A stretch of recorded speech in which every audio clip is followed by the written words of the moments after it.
burn until brought to a focus. That was written by Alexander Graham Bell.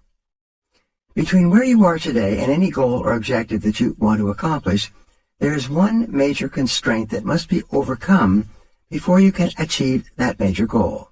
Your job is to identify it clearly. What is holding you back? What sets the speed at which you achieve your goals? What determines how fast you move from where you are to where you want to go? What stops you or holds you back from eating the frogs that can really make a difference? Why aren't you at your goal already? These are some of the most important questions you'll ever ask and answer on your way to achieving high levels of personal productivity and effectiveness. Whatever you have to do, there's always a limiting factor that determines how quickly and well you get it done. Your job is to study the task and identify the limiting factor or constraint within it. You must then focus all of your energies on alleviating that single choke point. Identify the limiting factor. In virtually every task, large or small, a single factor sets the speed at which you achieve the goal or complete the job. What is it? Concentrate your mental energies on that one key area. This can be the most productive use of your time and talents. This constraint may be a person whose help or decision you need, a resource that you require, a weakness in some part of the organization, or something else. But the limiting factor is always there, and it's always your job to find it. For example, the purpose of a business is to create and keep customers. By doing this in sufficient quantities, the company makes a profit and continues to grow and flourish. Every business has a limiting factor or choke point that determines how quickly and well the company achieves this purpose. It may be the marketing, the level of sales, or the sales force itself. It may be the cost of operation or the methods of production. It may be the level of cash flow or costs. The success of the company may be determined by the competition, the customers, or the current marketplace. One of these factors, more than anything else, determines how quickly the company achieves its goals of growth and profitability. What is it for you? The accurate identification of the limiting factor in any process and the focus on that factor can usually bring about more progress in a shorter period of time than any other single activity. The 80-20 rule applied to constraints. The 80-20 rule also applies to the constraints in your life and in your work. This means that 80% of the constraints, the factors that are holding you back from achieving your goals, are internal. They are within you, within your own personal qualities, abilities, habits, and disciplines or competencies, or they are contained within your own company or organization. Only 20% of the limiting factors are external to you or to your organization. Only 20% are on the outside in the form of competition, markets, governments, or other organizations. Your key constraint can be something small and not particularly obvious. Sometimes you have to make a list of every step in a process and examine every activity to determine exactly what is holding you back. Sometimes a single negative perception or objection on the part of your customers can be slowing down the entire sales process. Sometimes the absence of a single feature can be holding back the growth of sales of a product or service line. Look into your company honestly. Look within your boss, your coworkers, and members of your staff to see if there is a key weakness that is holding you or the company back, acting as a brake on the achievement of your key goals. Look into yourself. Successful people always begin the analysis of constraints by asking the question, what is it in me that is holding me back? They accept complete responsibility for their lives and look to themselves for both the cause and cure of their problems. In your own life, you must have the honesty to look deeply into yourself for the limiting factor or limiting skill that sets the speed at which you achieve your personal goals. Keep asking, what sets the speed at which I get the results I want? Strive for accuracy. The definition of the constraint determines the strategy that you will use to alleviate it. The failure to identify the correct constraint or the identification of the wrong constraint can lead you off in the wrong direction. You can end up solving the wrong problem. A major corporation, a client of mine, was experiencing declining sales. The corporation's leaders concluded that the major constraint was the quality of the sales force and the sales management. They therefore spent an enormous amount of money reorganizing the management and retraining the salespeople. They later found that the primary reason that sales were down was a mistake made by an accountant who had accidentally priced their products too high relative to their competition in the marketplace. Once the corporation revamped its pricing and made it more competitive, its sales went back up and it returned to profitability. Behind every constraint or choke point, once it is located and alleviated or solved successfully, you will find another constraint or limiting factor. Whether you're trying to get to work on time in the morning or build a successful career, there are always limiting factors and bottlenecks that set the speed of your progress. Your job is to find them and to focus your energies on alleviating them as quickly as possible. Starting off your day with the removal of a key bottleneck or constraint fills you with energy and personal power. It propels you into following through and completing the job. Often, alleviating a key constraint or limiting factor is the most important frog you could eat at that moment. Here are 2 exercises for you. Number 1, identify your most important goal in life today. What is it? What one goal, if you achieved it, would have the greatest positive effect on your life? What one career accomplishment would have the greatest positive impact on your work life? Number 2, determine the one constraint, internal or external, that sets the speed at which you accomplish this goal. Ask, why haven't I reached it already? What is it in me that is holding me back? Whatever your answers, take action immediately. Do something. Do anything, but get started. Chapter 13. Put the pressure on yourself. Thomas Edison wrote, "The first requisite for success is the ability to apply your physical and mental energies to one problem incessantly without growing weary." The world is full of people who are waiting for someone to come along and motivate them to be the kind of people they wish they could be. The problem is that no one is coming to the rescue. These people are waiting for a bus on a street where no buses pass. If they don't take charge of their lives and put the pressure on themselves, they can end up waiting forever. And that is what most people do. Only about 2% of people can work entirely without supervision. We call these people leaders. This is the kind of person you are meant to be, and that you can be if you decide to be. To reach your full potential, you must form the habit of putting the pressure on yourself and not waiting for someone else to come along and do it for you. You must choose your own frogs and then make yourself eat them in their order of importance. Lead the field. See yourself as a role model. Raise the bar on yourself. The standards you set for your own work and behavior should be higher than anyone else could set for you.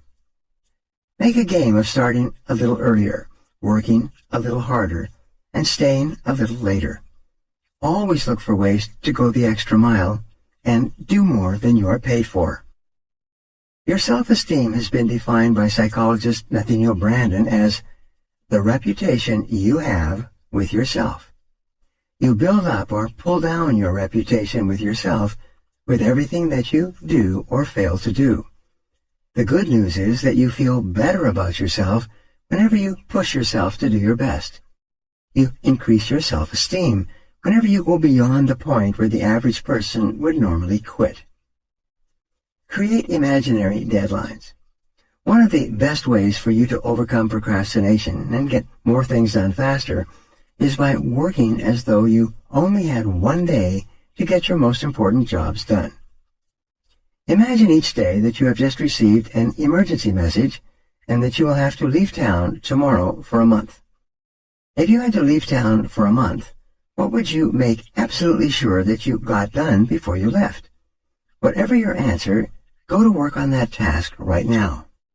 Another way to put pressure on yourself is to imagine that you have just received an all-expenses-paid vacation at a beautiful resort as a prize, but you'll have to leave tomorrow morning on the vacation or it will be given to someone else. What would you be determined to finish before you left so that you could take that vacation? Whatever it is, start on that one job immediately. Successful people continually put the pressure on themselves to perform at high levels. Unsuccessful people have to be instructed and pressured by others. By putting the pressure on yourself, you'll accomplish more tasks better and faster than ever. You will become a high-performance, high-achieving personality. You'll feel terrific about yourself, and bit by bit, you will build the habit of rapid task completion that will then go on to serve you all the days of your life. Here are 2 exercises for you. Number 1, set deadlines and sub-deadlines on every task and activity. Create your own forcing system. Raise the bar on yourself and don't let yourself off the hook. Once you set yourself a deadline, stick to it and even try to beat it. Number 2, write out every step of a major job or project before you begin. Determine how many minutes and hours you'll require to complete each phase. Then race against your own clock. Beat your own deadline. Make it a game and resolve to win. Chapter 14. Motivate yourself into action. The French writer Antoine de Saint-Exupéry wrote, "It is in the compelling zest of high adventure and of victory and of creative action that man finds his supreme joys."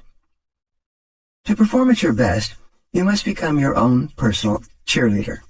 You must develop a routine of coaching yourself and encouraging yourself to play at the top of your game. Most of your emotions, positive or negative, are determined by how you talk to yourself on a minute-to-minute basis. It is not what happens to you, but the way that you interpret the things that are happening to you that determines how you feel. Your version of events largely determines whether these events motivate or demotivate you, whether they energize or de-energize you. To keep yourself motivated, you must resolve to become a complete optimist. You must decide to respond positively to the words, actions, and reactions of the people and situations around you.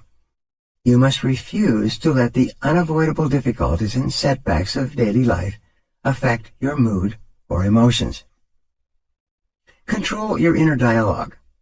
Your level of self-esteem, how much you like and respect yourself, is central to your levels of motivation and persistence. You should talk to yourself positively all the time to boost your self-esteem. Say, "I like myself. I like myself," over and over until you begin to believe it and behave like a person with a high-performance personality. To keep yourself motivated and to overcome feelings of doubt or fear, continually tell yourself, "I can do it. I can do it." When people ask you how you are, always tell them, "I feel terrific. I feel terrific." No matter how you really feel at the moment or what is happening in your life, resolve to remain cheerful and upbeat. As Viktor Frankl wrote in his best-selling book, Man's Search for Meaning, the last of the human freedoms is to choose one's attitude in any given set of circumstances. Refuse to complain about your problems. Keep them to yourself. As speaker, humorist Ed Foreman says, you should never share your problems with others, because 80% of people don't care about them anyway, and the other 20% are kind of glad that you've got them in the first place. Develop a positive mental attitude. In Martin Seligman's 22-year study at the University of Pennsylvania, summarized in his book, Learned Optimism, he determined that optimism is the most important quality you can develop for personal and professional success and happiness. Optimistic people seem to be more effective in almost every area of life.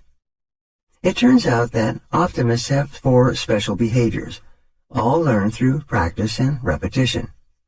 First, optimists look for the good in every situation. No matter what goes wrong, they always look for something good or beneficial, and not surprisingly, they always seem to find it. Second, optimists always seek the valuable lesson in every setback or difficulty. They believe that difficulties come not to obstruct, but to instruct. They believe that each setback or obstacle contains a valuable lesson that they can learn and grow from, and they are determined to find it. Third, optimists always look for the solution to every problem. Instead of blaming or complaining when things go wrong, they become action-oriented. They ask questions like, what's the solution? What can we do now? What's the next step? And fourth, optimists think and talk continually about their goals. They think about what they want and how to get it. They think and talk about the future and where they're going rather than the past and where they came from. They're always looking forward rather than backward. When you continually visualize your goals and ideals and talk to yourself in a positive way, you feel more focused and energized. You feel more confident and creative. You experience a greater sense of control and personal power. And the more positive and motivated you feel, the more eager you will be to get started, and the more determined you will be to keep going. Now here are 2 exercises for you. Number 1, control your thoughts. Remember, you become what you think about most of the time. Be sure that you are thinking and talking about the things you want rather than the things that you don't want. Number 2, keep your mind positive by accepting complete responsibility for yourself and for everything that happens to you. Refuse to criticize others, complain, or blame others for anything. Resolve to make progress rather than excuses. Keep your thoughts and your energy focused forward on what you can do right now to improve your life, and let the rest go. Chapter 15. Technology is a terrible master. Mohandas Gandhi said, "There is more to life than just increasing its speed." Technology can be your best friend or your worst enemy. Technology becomes the enemy when we give in to an obsessive need to communicate continually. This compulsion to stay plugged in leaves us all psychologically breathless. We have no time to stop, smell the roses, and collect our thoughts. You have a choice. The key is to keep your relationship with technology under control. Bill Gross, who managed more than $600 billion in fixed income funds and bonds when he was with PIMCO, is famous for exercising regularly and meditating daily to keep centered while using no technology at all. Despite turning off all his devices, he never misses an important message. For you to stay calm, clear-headed, and capable of performing at your best, detach on a regular basis from the technology that overwhelms you. A researcher who asked a group of CEOs and entrepreneurs to unplug from technology found that they had improved memory, deeper relationships, better sleep, and a greater likelihood of making life-transforming decisions. When people are too plugged in, communications technology quickly becomes a destructive addiction. People wake up in the morning and obsessively check all their phone notifications before leaving their beds. They then race to their computers for yet more typing before even eating breakfast, drinking water, or brushing their teeth. People are now checking their smartphones about 46 times each day, according to one study, and about 85 times a day, according to another study, which found that people were accessing their phones twice as often as they thought. Don't become addicted. In Washington not long ago, I was at a business luncheon with a room full of high-level executives. Prior to the beginning of the luncheon, one of the organizers stood up and said a short grace. All the executives bowed their heads. When the grace was over, the luncheon began. However, at my table, 4 or 5 of the 8 people seemed to have been greatly affected by the prayer. They kept their heads down and their hands on their laps even when the food was served. They seemed to be lost in deep thought over the profound questions of the day talked about in the grace. Then I realized that they were not praying at all. They were all intensely focused on their smartphones, sending and receiving emails, typing like frantic teenagers playing video games. They were all lost to the world around them, drowning in a deep sink full of information exchange. Take back your time. One of my clients found himself bound and chained to his computer, receiving and responding to emails several hours each day. The more time he spent at his computer, the fewer of his other important tasks he was able to get done. The stress caused by these undone tasks, building up like an avalanche overhang, started to affect his personality, his health, and his sleeping habits. We taught him about the 80-20 rule and how it applied to emails. He then deleted and unsubscribed from the 80% of his emails that had little or no value. Of the remaining 20%, only 4% required immediate responses. The other 16% could be transferred to an action folder to be worked on later. Refuse to be a slave. Unchain yourself from your computer. Unsubscribe from all unwanted newsletters or emails of any kind. Set up an autoresponder that says, "I check my email only twice per day. I will reply as soon as possible. If this is an emergency, phone this number." A journalist for Fortune magazine once wrote that when he arrived back at the office after a 2-week European vacation, he had more than 700 emails waiting for him. He realized it would take him a week to get through them all before starting on important projects. So for the first time in his life, he took a deep breath and punched the delete all button, erasing those 700 emails forever. He then got busy with the projects that were really important to him and his company. His explanation was simple. He said, "I realize that just because someone sends me an email, it does not mean that they own a piece of my life. Although not many people would delete their entire inbox, you can definitely delete and ignore more emails than you do right now. Empower yourself to remove all emails that don't relate to important goals and relationships." Someone will tell you, "People often ask me at my seminars, but don't you have to stay plugged into technology to keep current with the news?" I tell them, if it's really important, someone will tell you. Many people unplug from the news, and surprisingly enough, they remain well-informed on most important subjects. You should do the same. Here are 2 exercises for you. Number 1, resolve today to create zones of silence throughout your day-to-day activities. Turn off your computer and your smartphone for 1 hour in the morning and 1 hour in the afternoon. You will be amazed at what happens. Nothing. Resolve to unplug from technology for 1 full day each week. By the end of your digital detox, your mind will be calm and clear. When your mental batteries have time to recharge, you will be much more effective at eating frogs. Chapter 16. Technology is a wonderful servant. But as Melinda Gates said, technology is just a tool. You must discipline yourself to treat technology as a servant, not as a master. The purpose of technology is to make your life smoother and easier, not to create complexity, confusion, and stress. Usually, to get more done of higher value, you have to stop doing things of lower value. Keep asking yourself, what's important here? What is most important for you to accomplish at work? What is important in your personal life? If you could only do 1 or 2 of the activities available to you, which ones would they be? Use your technological tools to regularly remind yourself of what is most important and protect yourself from what is least important. Technology can be a simple way to get control of your communications, your time, and even your emotions.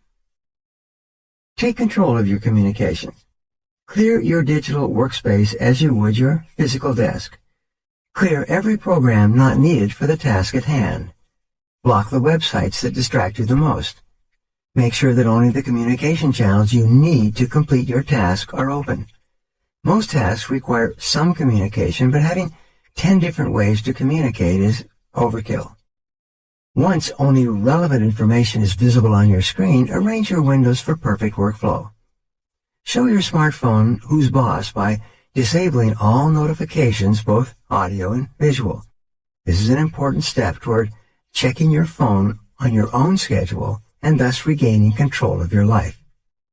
But what about emergencies? Workers with responsibility for young children, elderly parents, or disabled relatives may find that unplugging from technology or disabling notifications is simply not an option. What if their elderly parent slips in the bath or their young child has an emergency at daycare. This is an absolutely valid concern.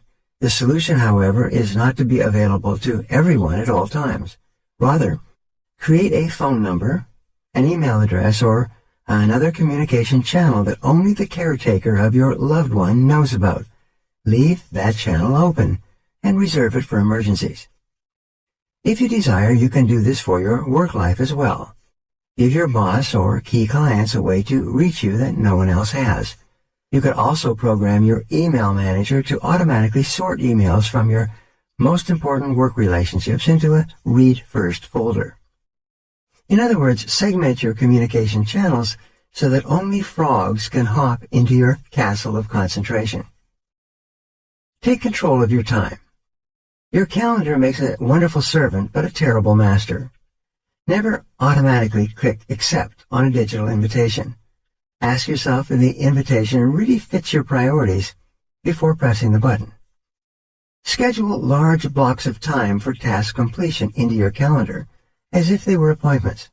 Be so aggressive about it that when people look at your calendar, they will see only a tiny slice of free time. This will impress them and motivate them to schedule shorter meetings. Your digital to-do list, otherwise known as task management software, is a powerful tool for taking control of your time. It has all the positives of a paper to-do list plus a few additional features. Digital to-do lists allow you to transfer items to another person's to-do list at the click of a button. This can help you delegate more efficiently, but make sure that you accept only those tasks that are in line with your priorities. A digital to-do list can also be programmed to remind you relentlessly about your most important tasks. Take control of your emotions using technology. Many people fail to make technology their servant because they fear learning new skills. This fear can be mastered. Refuse to let it hold you back. Everything is learnable, and what others have learned, you can learn as well. Let your organization know that you are interested in learning about technological tools that will make you more efficient.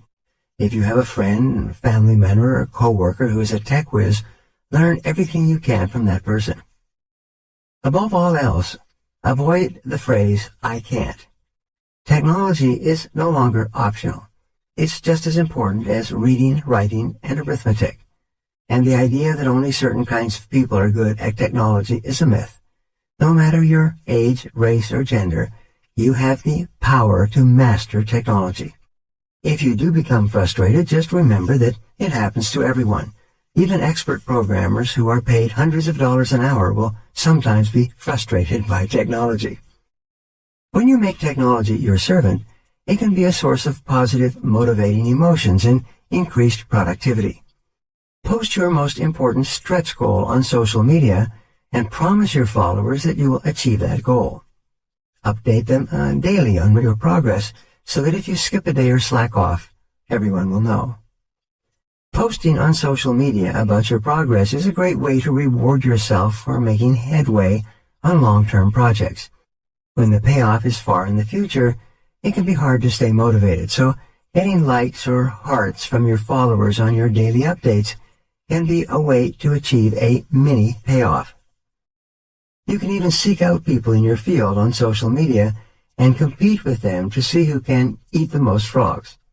For example, many novelists like to share their daily word counts on Twitter so that they can see who in their social circle is the fastest and most productive writer, and who gets into procrastination. Stop being enslaved by social media and make it work for you instead. It's simple. Instead of posting something trite, post about your life goals and seek the social support to achieve them. Now here are 2 exercises for you.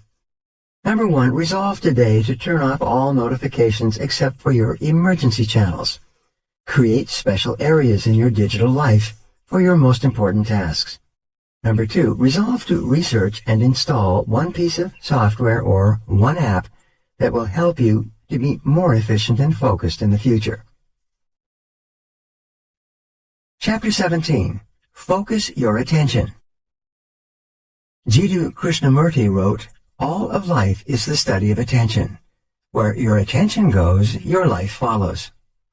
Focused attention is the key to high performance. The attraction of distraction, the lure of electronic and other interruptions, leads to diffused attention, a wandering mind, a lack of focus, and ultimately underachievement and failure.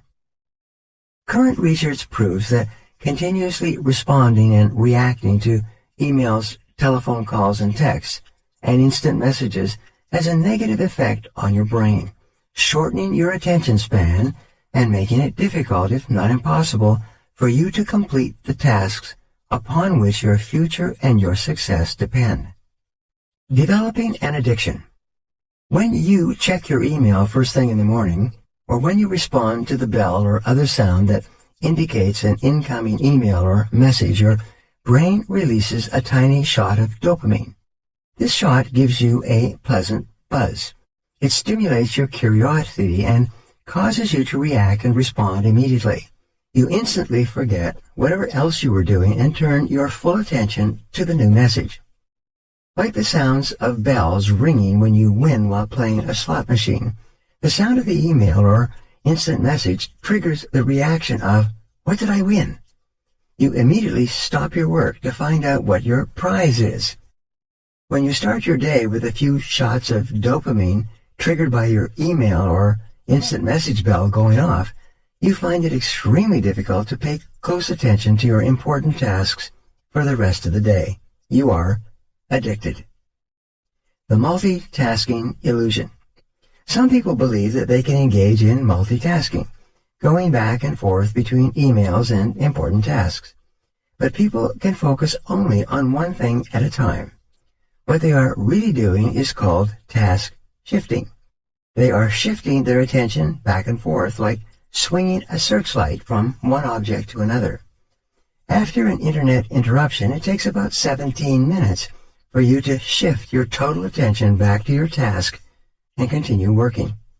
This is precisely why so many people today are working harder and harder, shifting from email interruptions to work and back again, all day long and getting less and less accomplished. They also make more mistakes. The proven solutions. The solution